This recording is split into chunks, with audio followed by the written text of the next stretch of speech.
یوه لویه بدبختي په ټولو کې چې زموږ افغانانو ترمنځ د هغه دا ده چې کله چې د لوی افغانستان شعار ورکوو، کله چې د یووالي بحث کوو، د بل اړخه څخه یا ویني چې په جمهوریت پسې ټینګ نښتي یو، که منطقي او که غیر منطقي د هغه د دفاع په خاطر باندې خپل بحث وړاندې کوو، او یا د امارت په تړاو او یا قومي سمتي قبیله‌ایي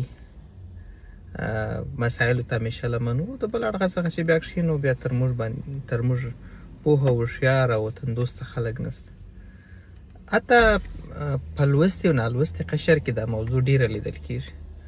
که چیرې د استدلال او منطق لاره خپل کړي، نو ډیر ژر در باندې یو ښه د کچالو ټاپه ووایي، یا د جمهوریت پلوه کې، یا د امارت پلوه کې، یا د قوم پلوه کې، یا د یو اس پورې وتړي.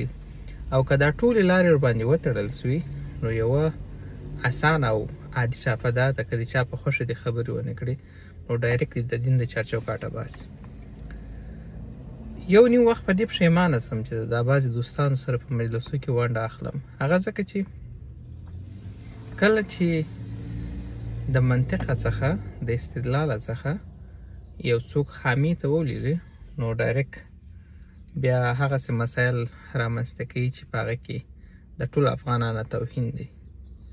نو زه دغه دوستانو ته وایم چې تاسو کله د افغانیت شعار ورکوئ، د افغانیت شعار ورکوئ، د لوی افغانستان او د اسلامیت شعار ورکوئ، اول راسې په دې تعریف باندې ځان پوه کړئ چې ملي مسایل څه شي دي، لوی افغانستان موضوع څه شي ده، پښتونولي څه شي ده، افغانیت ولي څه شي ده.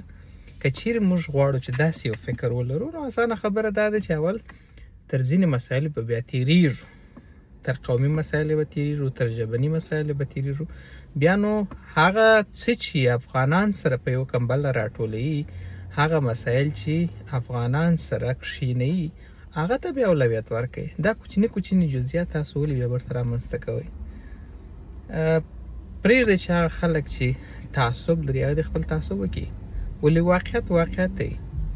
په واقعیت باندې که چیرې سترګې پټوو، نو بیا دلته د افغانیت او د لوی افغانستان او د اتحاد او د اتفاق خبرې بیا نه رامنځته کوو، ځکه چې افغانیت، اتحاد او اتفاق دا خو بیا شعاري بڼه نه لري. نو او که داسې چې جال مو غوړولی دی، لومه مو غوړولې ده، او یو کاذب څه وړاندې کوو چې هغه په لومې کې څه چې غواړو هغه ګیر کړو، هغه بیا استخباراتي او هغه مسله دی چې د یو پروګرام لپاره تاسو کار کوئ. اما که د زړه له کومې د افغانیت شعار ورکوئ، نو افغانیت خو بیا په داسې مسایلو باندې ځای نه نیسي، او دا بیا یوازې د افغانیت پښې وهل دي. ډېر په تاریخي لحاظ باندې به ډېر پوهه ولري، رسېدلی سړی به د حالاتو به شاید وي، خو متاسفانه یو نیم وخت وینو چې فکري استقلالیت نه لري، او د چا پسې ځان یې تړلی یو څه وړاندې کوي چې هغه پرته له شکه په هر نظام کې خپل ستونزې او مشکلات وه او شته. خو که چیرې د اصلاح لپاره بحث کوو او اجنډا دې ته وړاندې کوو، نو ښه خبره بیا دغه ده چې په هغه کې بیا زموږ په اصطلاح جوړنګان بیا ونه باسو. مننه.